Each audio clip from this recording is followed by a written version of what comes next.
Hello everyone, welcome back to Young Engineers of Today, and I hope you're ready to continue with Raspberry Pi. So we're actually going to do some of the physical computing side of Raspberry Pi. That is to say, connecting the Raspberry Pi to breadboards and LEDs and resistors and all kinds of stuff like that. So that should be pretty cool, I think.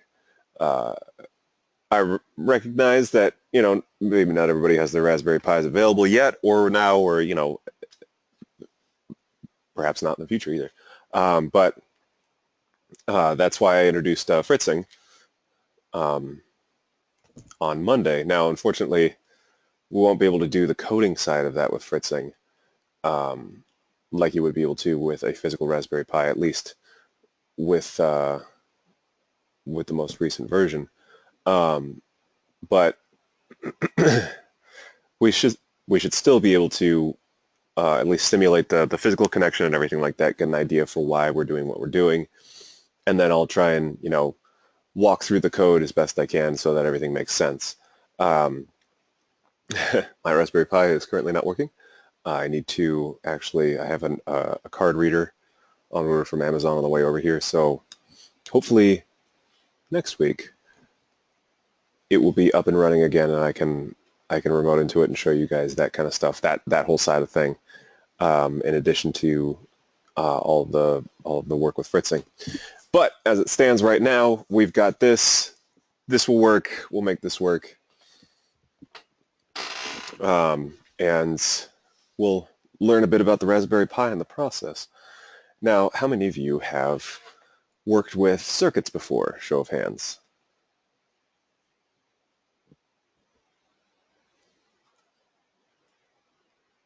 Okay, a few people, but not really many people. But that's okay. That's actually a big part of this too, is to get you guys more familiar with this kind of stuff and able to understand why we do what we do when we hook up circuits and what exactly makes them, tick and things like that, and sort of get familiarized with all the different components and at least comfortable with them. So that'll be a big purpose of why we're doing what we're doing here as well. But yeah, so let's go ahead and let's get started.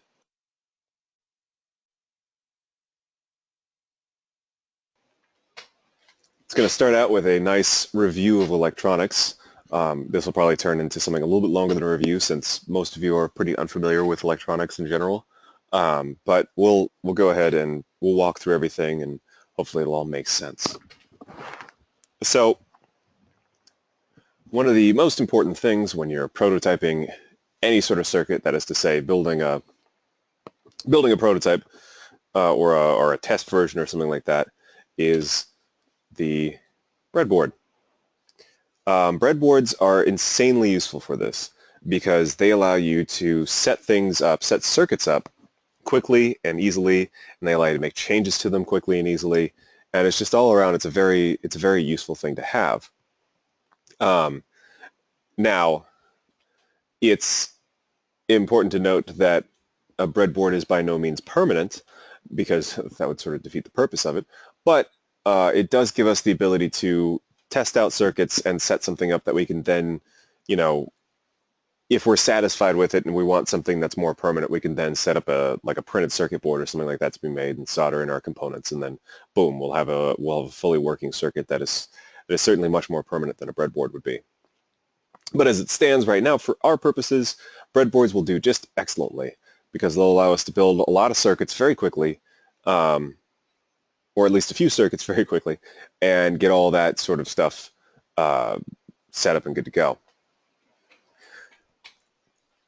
It's important to understand how exactly they work, though, because breadboards can be, if you're unfamiliar with them, a little confusing at first. Knowing what's connected to what and why you have things that are connected to one another. But essentially, they're pretty simple once you're familiar with them and you understand how they work. In essence, a breadboard is just a bunch of slots that are connected underneath with conductive material, and you connect components You connect components just simply by plugging them in. Like in this example here, they took an LED and they simply stuck it into one of these slots right here. The LED pushes apart the, welcome back.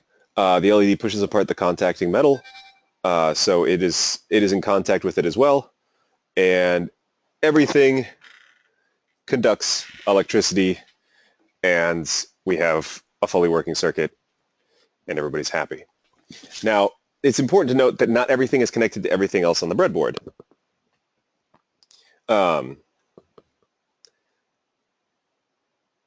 Otherwise, it wouldn't really work, because we need to have some things that are not connected, and you'll understand exactly why as we get further along. You probably can guess as to why now, but as it gets further along, you'll certainly have a better understanding. But it is important to keep track of what is connected on the breadboard exactly. So as you can see right here in the diagram, we've got these little metal rails that are all sort of arranged horizontally, and then you got two over here that are arranged vertically. This gives you an idea of what's connected on the breadboard. We can check this diagram here to see what exactly is connected. So as you can see, in the middle of the breadboard, all of the horizontal rows are connected to one another with a break down the middle. So that is to say, in this row 1 up here, A, B, C, D, and E are all connected to each other, but F, G, H, I, and J, well, they're connected to one another. They're not connected to anything over here from A through E. Same thing goes for rows 2 through 30. A through E are connected to one another, and F through J are connected to one another. But the two rows are broken, so you can't plug something into E and expect to have it conduct electricity over to H. It will simply conduct electricity to anything that's on the same row on the same side of the middle. On the other hand, we've got these vertical rails. As you can see, these two solidly colored ones. We've got a red one and a blue one on each side. Now they're going to look probably something like this if you get like a SparkFun breadboard or something like that. But you know, it might look a little bit different if you get your breadboard from somewhere else. But by and large, it's going to have the same setup. You'll still be able to know what you're looking at if you look at a breadboard, even if it looks different from this one, because it's still going to have the same, you know, letters and numbers. It's still going to have the same plus and minus.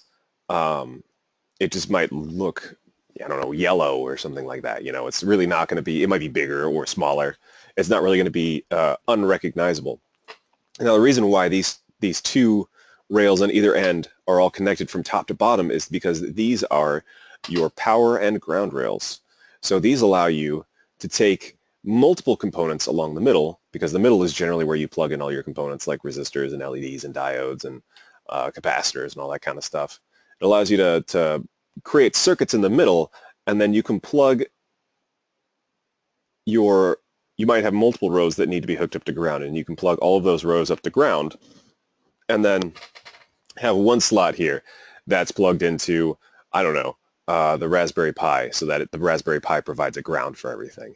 And then you can have another one from the Raspberry Pi plugged into the plus rail, so anything in your circuit in the middle that needs power can draw from this rail as well. It provides a common power line and a common ground line, which makes things a lot easier when you're dealing with circuits that have that need multiple sources of power and multiple places to ground themselves at. And sometimes you'll run into that kind of stuff. Chances are you guys aren't really going to be building anything that's going to require that many power or ground connections. But understanding that's why that exists, well, that can come in handy for, you know, whenever you're maybe debugging a circuit or building something that they're asking you to build in, you know, the competition. So just understand that those plus and minus rails on either side, they're for a common power and a common ground. You can plug, presumably so, since we're going over physical computing. This one specifically, maybe. But again, if it's a breadboard, you will be able to recognize what's going on that breadboard. Even if it's not something that looks exactly like this, it's going to look very close to it.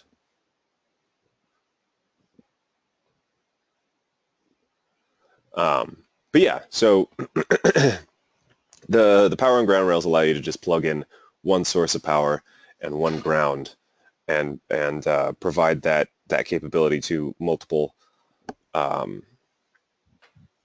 separate parts of your circuit. And again, in the middle, everything's connected horizontally, just not across the big plastic break in the middle. And a lot of breadboards will do their best in order to make that physical break look very apparent. Like as you can see here, there's an actual separate line right here between the two of them, and there's a great deal of physical distance between the two rows, or the two halves of the row. Some breadboards, there's just going to be like a big open space here, so it'll look like it's not connected. Some breadboards, it's going to have like a small little wall there, so you can see that it looks like they're not connected. Some breadboards are going to have, a color coding on the rows so that you can see that they're not going to be connected. That kind of thing. So just know that generally pretty much always there's no connection running down the middle. So connected horizontally in the middle and vertically on the sides. Now, the reason why we have so many available connections is this allows us to build more complex circuits. So we can plug in, like for instance here, an LED across two rows. As you can see, this is just this breadboard but rotated 90 degrees. We can plug in this LED across two rows and then have a resistor on one of those rows and a diode on another one of those rows. And the resistor and the diode and the LED will all be connected to one another. Because in this example here, actually, we can take a look at this. Let me use the color purple. Let me go into the pen mode. So remember how I said that these were the power and ground rails right here? We got a minus and we got a plus. So let's assume for a minute that we got power running down this plus rail.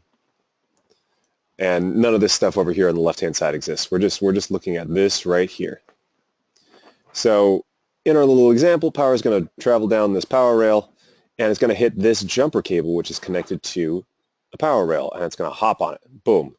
And now it's on this row. Well, this LED is plugged in here, so it's going to travel up the LED, back down the other side. Bam, now it's in this row. It's going to travel down this rail. It's going to hit this resistor. It's going to travel down the resistor. Bam. Now it's on this row. And as you can see, we've got a cable jumper right here, so it's going to jump across here and land on the ground rail, and it's going to travel down the ground. And like that, we've created a complete circuit. Sometimes it can be a little weird to look at, but it's actually not too bad, and you gain an eye for it, and it starts to make sense.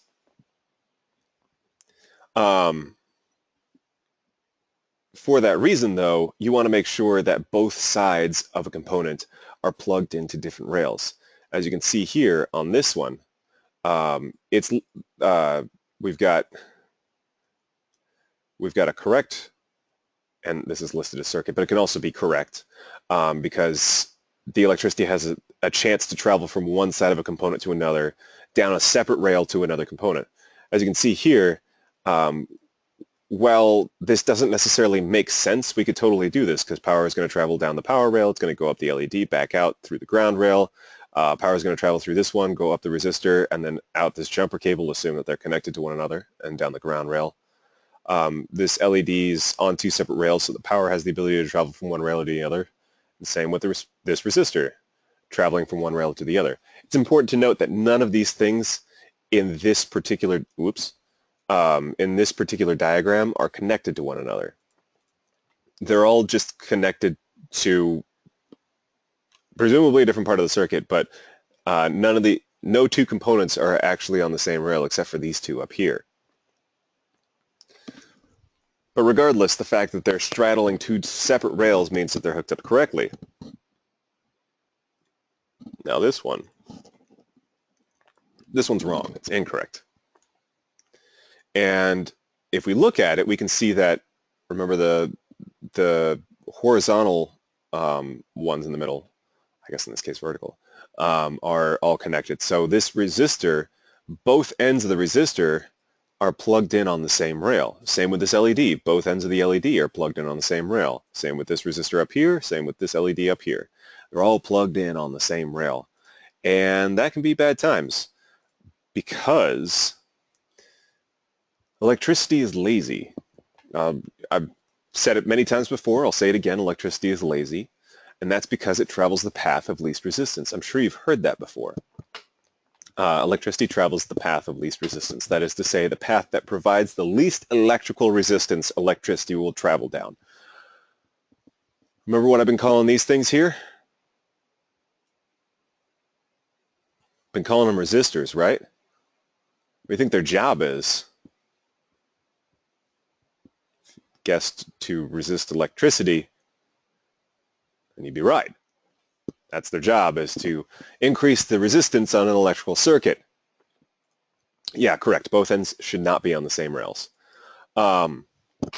They increase the resistance on an electrical circuit. So if electricity travels the path of least resistance, let's do a little diagram of this from the side. Let's say we're looking at this bit right here, side on. So we've got our resistor plugged in. Whoop, look at this beautiful resistor. And then underneath it all, we've got a connection here.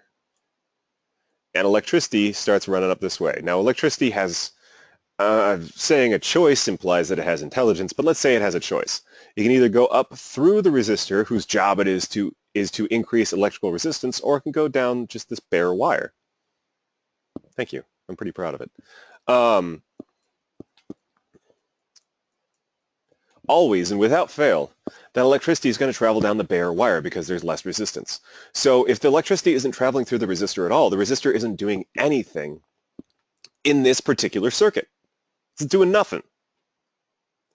And you could have even worse situations arise in which, for instance, let's say that there was a resistor hooked up here, continuing the circuit. So electricity comes up here, hits the LED, and well, it goes underneath the LED, remember, because that's the path of least resistance. And now it can either continue traveling down this way and hit the resistor, or it can go up and hit the LED. Now here's the thing. Everything, wires, capacitors, LEDs, diodes, I keep saying LEDs and diodes. LEDs are actually a type of diode, but LEDs and diodes and inductors and all these things, they all provide a small amount of resistance, just by virtue of the fact that no one metal is a perfect conductor. Think of diodes like one-way streets for electricity. Electricity will be able to travel down them one way, but it won't be able to go back the other way. So it's thought of having very low resistance in one direction and infinite resistance in the other direction. Yeah. Anyway, everything has a small amount of resistance built into it because no metal is a perfect conductor. In addition, the more complex you make the component, generally it's going to, well, based on the nature of the component, it's going to have resistances of its own. The LED is going to have resistance. Capacitor is going to have a fair amount of resistance. An inductor is going to have some resistance in it. Things like that.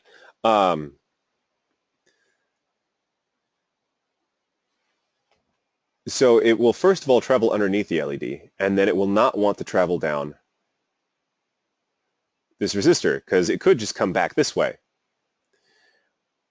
So things will change a little bit. It'll go up the LED, it'll go back down, and it'll travel backwards and go back up the LED again. So now you just have a circuit that's about that big. That's what we refer to as a short circuit. Not only is this LED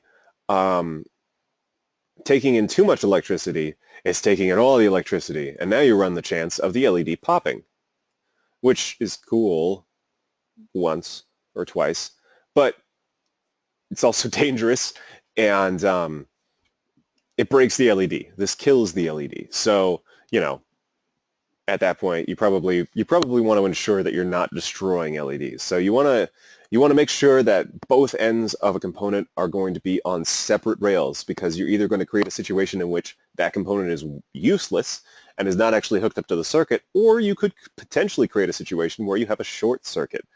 And that's how fire happens, among other things. Fire is also cool, but fire is something you want to avoid. So just make sure that you've got them plugged in on separate rails. Long story short. Anyway,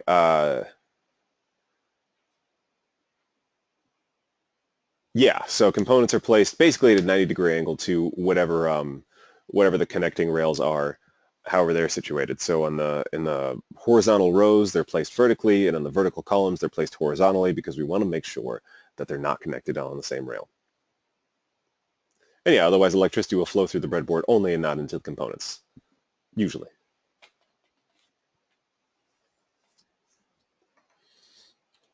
So now let's actually take a look at components that we will be using uh, for the next few days.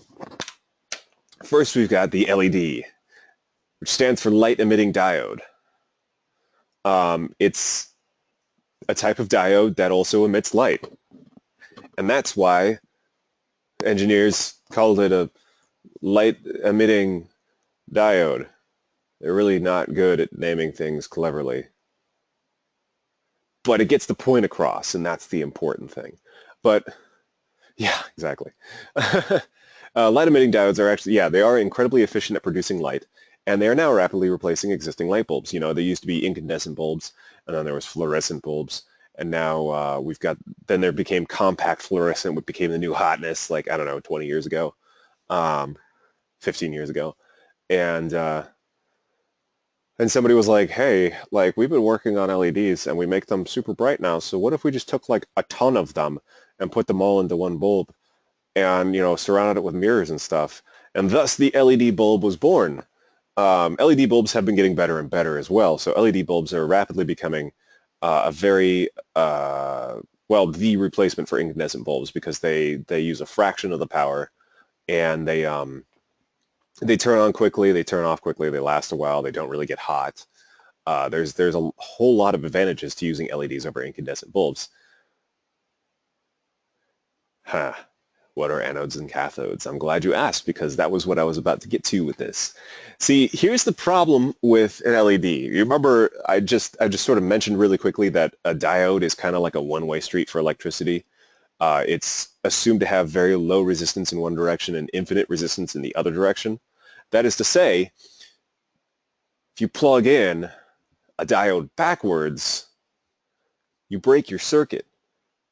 You don't necessarily destroy anything, I mean, depending upon how much power is running through it, though it's generally not recommended to try it, but your circuit is no longer complete. Since LEDs are a type of diode, they are also subject to this rule. There is a right way and a wrong way to plug in an LED, unfortunately, and that is the annoying thing, because it would be so much nicer if you could just plug in an LED however you wanted to. So in a sense, this is said to have polarity. So anode and cathode refer to positive and negative ends of the LED.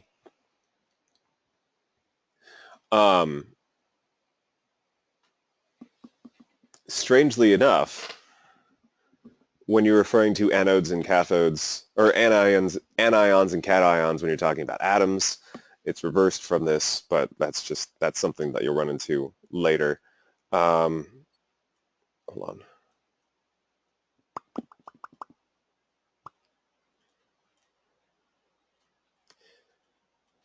Wait, long leg or anode into the resistor, and then that's providing power, it looks like.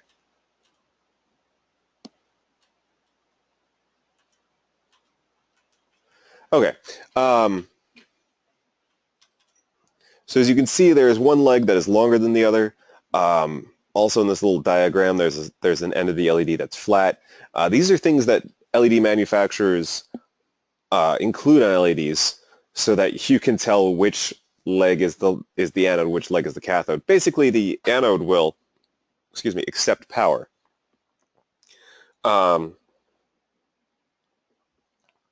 You plug in the anode on the side of the circuit that will have the battery. If we were to draw this diagram out a little bit further, this is hooked up to a battery right here. I mean, that's backwards, but whatever, you get the idea. And then the cathode will be plugged into, the ground here. I realize it generally will be plugged into the other side of the battery, but for the sake of making things clear, we're making this ground. Oh man, look at that handwriting. This is very difficult to do with a mouse. Um, so the end of the circuit. This says GND for ground, but the ground can be thought of as the end of the circuit, kind of. And then we've got the power here. Power. We've got the power. So this is the positive end of the LED, and this is the negative end. As you can see here, the positive end is also the longer leg, so an easy way to remember that is they added more metal to the positive side. They made the leg longer, so they added to it. So the longer leg is the positive side. They took away some of this leg, so this leg is the negative side.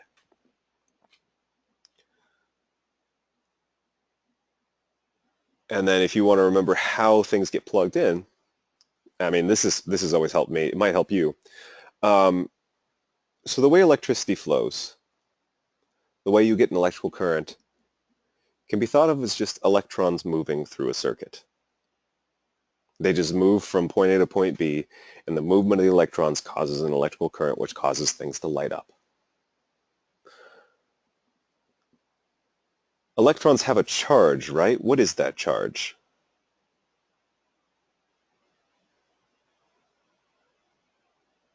Exactly. It's a negative charge. Electrons are the negative subatomic particles on an atom. What's that thing about magnets? About how magnets attract to one another. Yeah, electrons, electronics. Yeah, exactly. Exactly.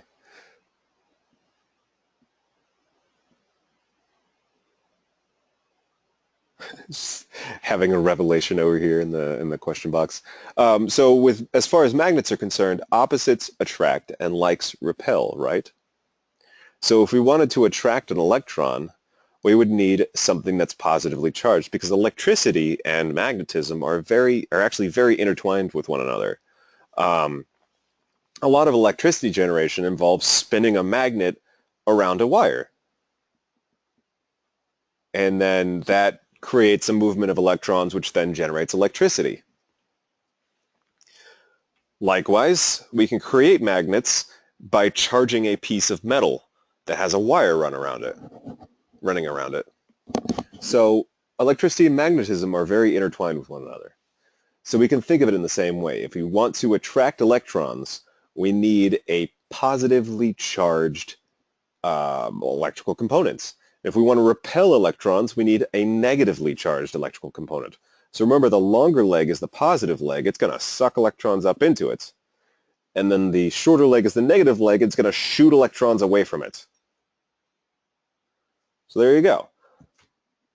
You got a couple of little mnemonics that'll make it easier for you to remember how exactly an LED gets plugged in. Because that does matter. So hopefully that won't, provide a whole bunch of trouble like it did for me until I started thinking about LEDs in that way and thinking of those mnemonics. But yeah. Now, on the other hand, so LEDs are all difficult and finicky, right? And you got to plug them in a very specific way, and it's very annoying. On the other hand, resistors are super easy and laid back. They don't care. You can plug resistors in however you want. You can plug resistors in, I mean, as long as obviously it's connected to the circuit, you can plug resistors in however you want. You can plug them in one way and flip them around, plug them in the other way. Flip them back around, plug them in the first way again. Flip them back around, plug them in the second way. And they'll still do their job, which is just to reduce the current of a circuit. That is to say, kind of like slow down the electricity going through the circuit, like a molasses pit or something like that. Imagine electricity is just a bunch of small dudes running through a pipe, and then they have to go through this tar pit to get to the other side. That's kind of like a resistor's job, is to slow this stuff down. And that allows, that basically protects things like LEDs from getting too much electricity too fast. Not exactly technically correct to put it that way, but it's a good way to think of it. Too much electricity too fast and potentially overheating, popping, catching fire, things like that. Melting, probably more so than catching fire, but it can happen. Um, but that is their job, is they are, yeah, yeah, we want to avoid that. Um, that is their job, is to slow down the flow of electricity, to reduce currents.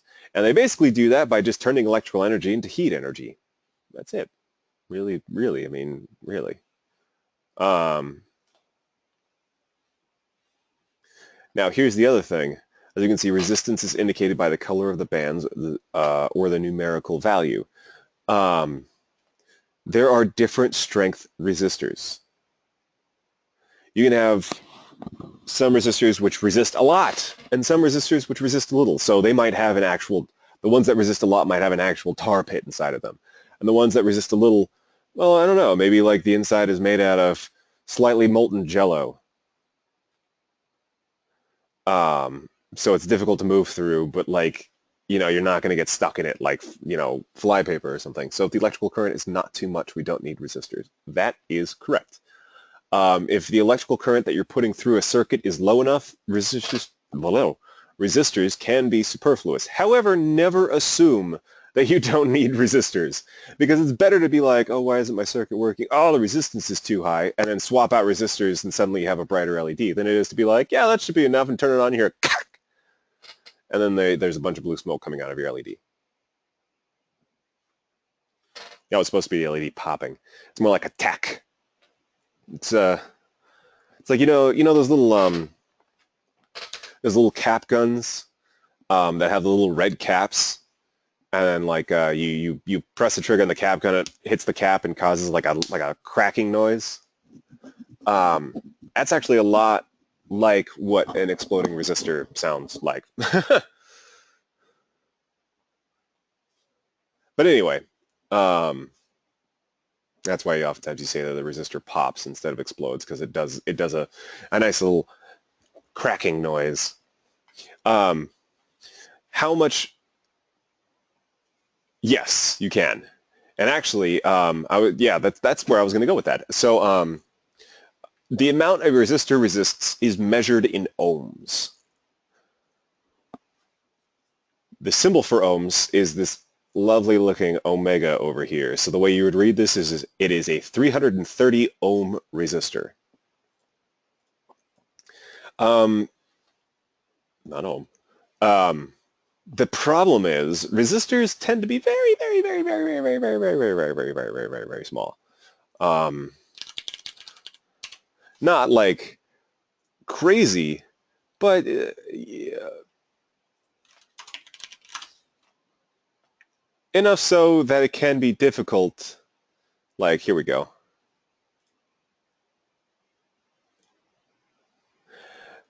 There's a pencil.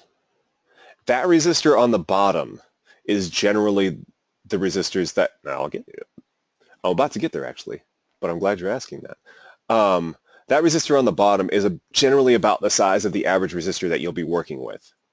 Imagine trying to read numbers on that. Like, oh, okay, what is the resistance of this one? Oh, it's 330 ohms. Yeah, no, that's not going to work.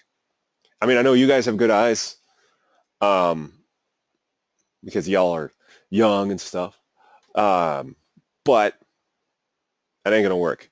The B on this bonded is larger than the resistor itself. What if you had, a million ohms? Like a 1.52 million ohms, which is not really a valid resistance value. But what if? What if? How would you be able to tell?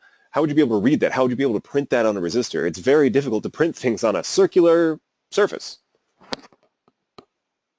So, rather than do that, we paint the resistors in colored bands.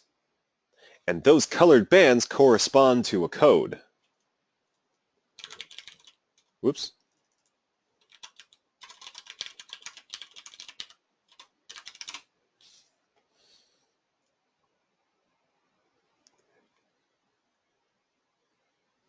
Not quite. It's a little interesting. So, but I like your guess. So like you could have two oranges and a brown means 30 ohms, and you add them together and you get 330 ohms. I like that idea. However, it becomes more difficult when you start getting into the thousands and the millions, because then you start running out of band space. So what they did is they did things a little bit differently. So if you ever want to read a resistor, you read them, generally a resistor is going to have a gold or a silver band, generally, most of the time. If you're buying resistors worth their salt, they're going to have a gold or a silver band. And what you do is you start reading, this is the end, you start reading from the opposite side. So this is band 1 to read, and then this is band 2 to read, and then this is band 3 to read. And let's reference our handy-dandy chart. So the first band is orange.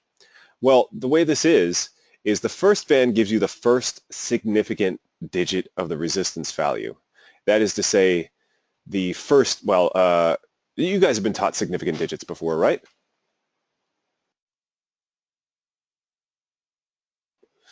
I got one no. Okay, so significant digits essentially are the digits that matter in a number. So let's say we're looking at the word, let me erase this and let me pull up my paint.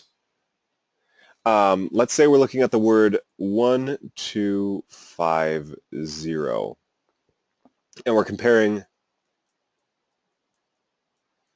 these two numbers. Does this 0 really matter? Whoops. Yeah, the 1, 2, and the 5 are significant because in this sense, we already know that they have at that point they're the same number. Like that doesn't matter. We know that they're the same power of 10. So what we're really interested in is we're interested in comparing these three numbers to one another to see which one is larger, which makes these numbers the significant digits. Those are the digits that matter. So when I say this is the first significant digit, what would be the significant digits of the number 330?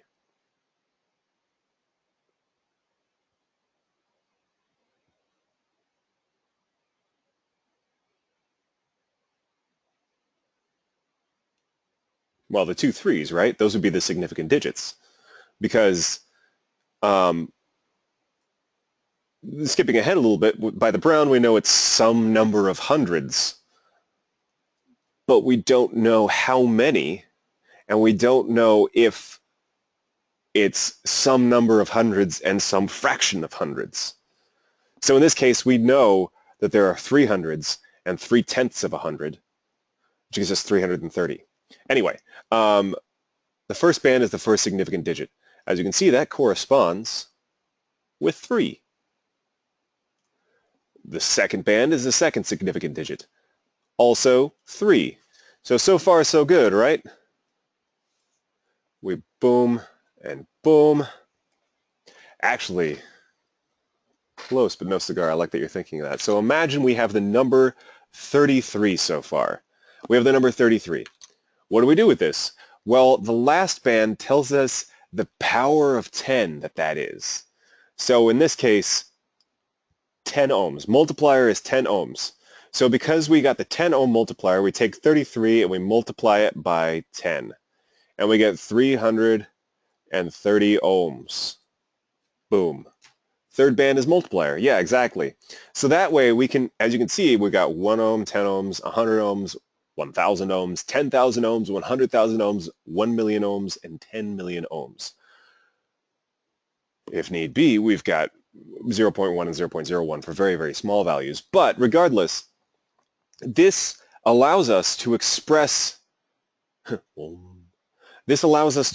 values from 1 to, let's see here, 990 million ohms. That's a pretty wide range of values. And in fact, I think I don't think resistors get up to 100 millions of ohms. But I've been wrong before. But yes, so using that 3 color band system, well, 4 band technically, but we'll go over the last band in a second. that allows us to express a whole different range of resistance values. So if we wanted to do, for instance, I don't know, 1,000 ohms. Let's take apart this number. So 1,000. The interesting thing about resistors, resistance bands, the bands on a resistor, is we're always going to have a first and second significant digit. Even though this is a 0, this is still counted as a significant digit for a resistor, because a resistor is always going to have 3 or 4 bands on it. So in this case, we know that the first significant digit is going to be 1, and the second significant digit is going to be 0, and 1,000 is simply 10, which is our first 2 significant digits, times 100, right? So let's take a look at this.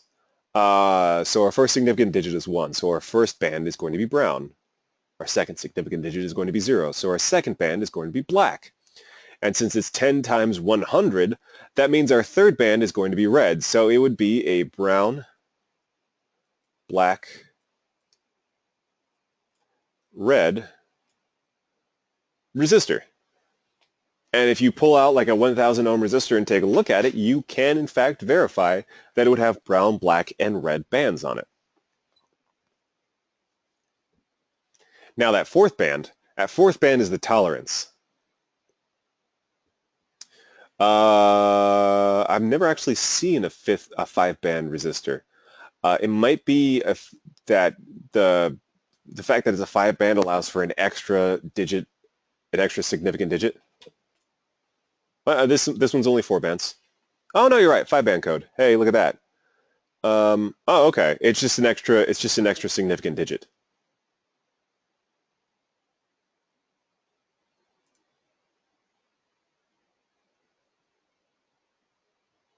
How much current can it resist? Oh, it can resist. Oh, gotcha. Oh, no. I like your thinking, though. This is actually the tolerance, because nothing in real life tends to work out like it does on paper. So we make a 330 ohm resistor. We set up a whole factory that's only going to make 330 ohm resistors. Each one of those 330 ohm resistors is going to be different from each other 330 ohm resistor.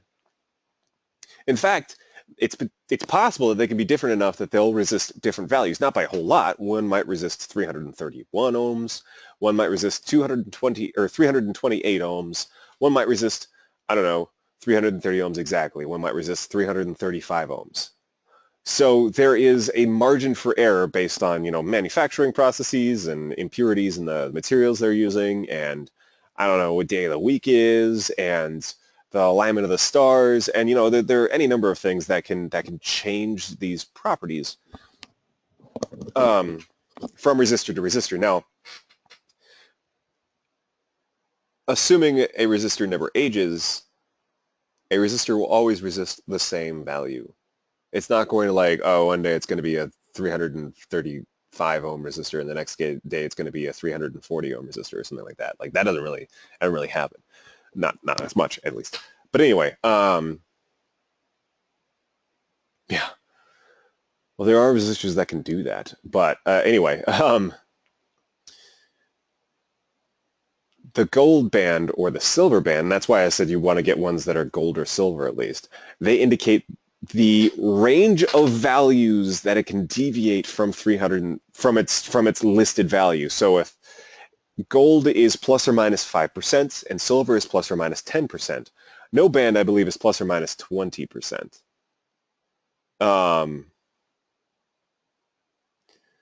Which usually means they're just like, ugh, can you overcharge a resistor? Not really. Like you can.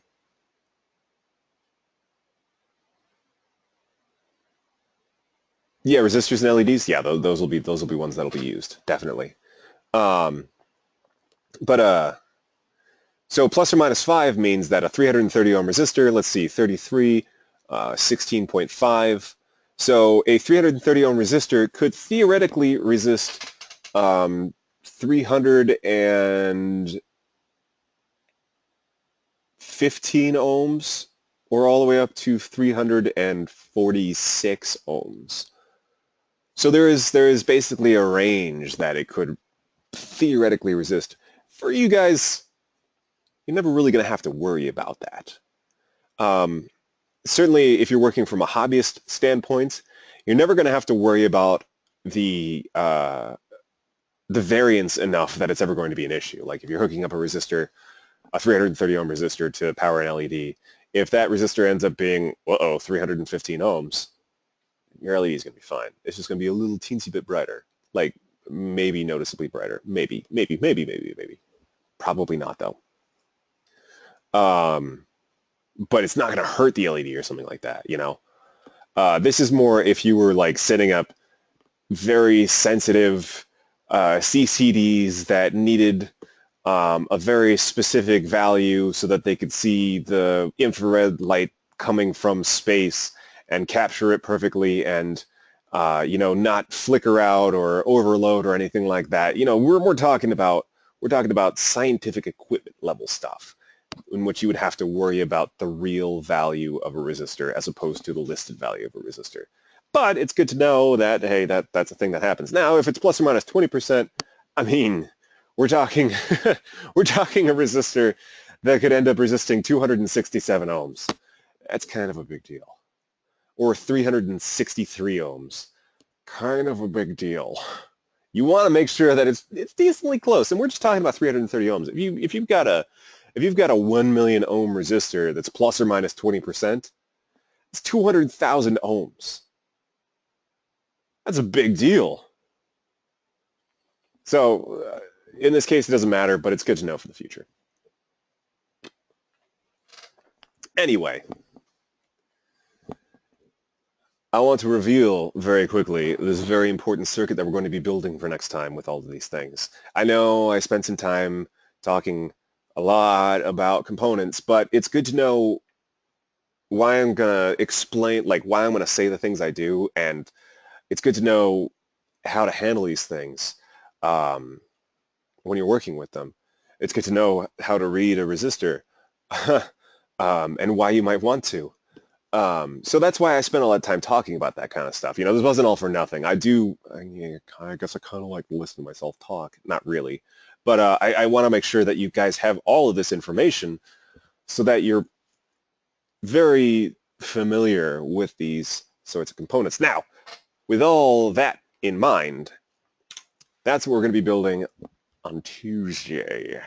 It's going to be a very simple circuit, except instead of a battery, there's going to be a Raspberry Pi, because we're going to set it up so that Raspberry Pi can make that LED blink at a regular interval. And this is essentially the first sort of, it's referred to as the hello world of physical computing. Because when you're first learning a new programming language, generally the first thing you write is a program that has the computer say hello world and nothing else, like print it to a terminal screen or something like that. It's just been a convention for a really long time, and it's become, it's become a sort of a rite of passage for learning a new thing. So in this case, we're doing the hello world of physical computing. Now, in addition, this is very useful because it allows us to see how the hardware and the software side of physical computing with the Raspberry Pi interact with one another, how you use the two of them in tandem in order to do something, even like just make a light blink. But, that's what we're going to be building on Tuesday. Now, I know I spent a long time talking, and we got to actually cut it off here. I got to do the poll questions and the question and answer time like we always do, to ensure that I'm able to make it to my high school class in time. But that was fast. Yeah, I know. The 50 minutes kind of flew by. I think that's a part of it too. Like I looked down at the clock, I was like, oh my gosh, it's 7:50.